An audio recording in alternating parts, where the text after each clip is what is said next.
हमारे अंगना सेवा गुरुजी आई है हो, सेवा गुरुजी आई है हो।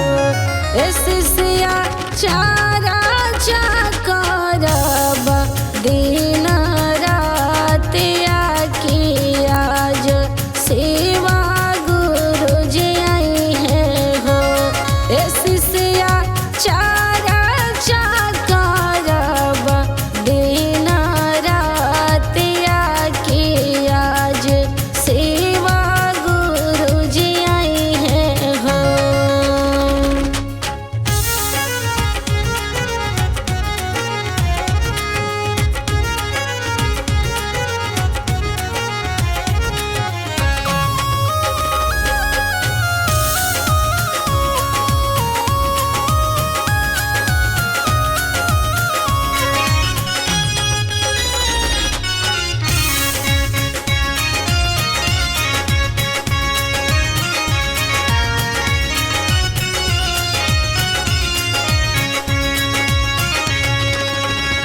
बिछरे आंगनवा आसन लगाई बहमा हो लगाई बहो।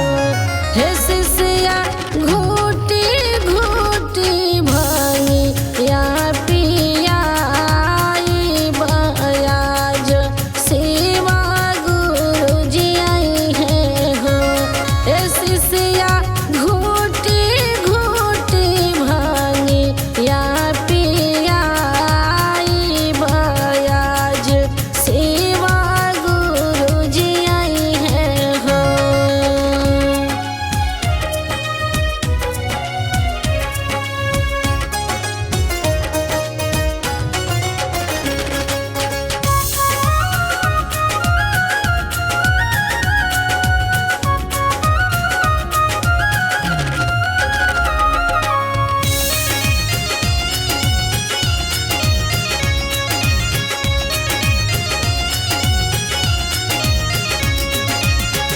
गाय के भजन मारी झाई बसिवा गुना गाई बहो।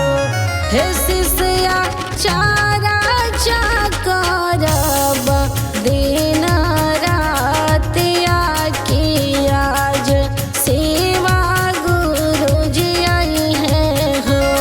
हे शिष्या चारा करब दिन रात आखी आज सेवा गुरुजी आई है हो।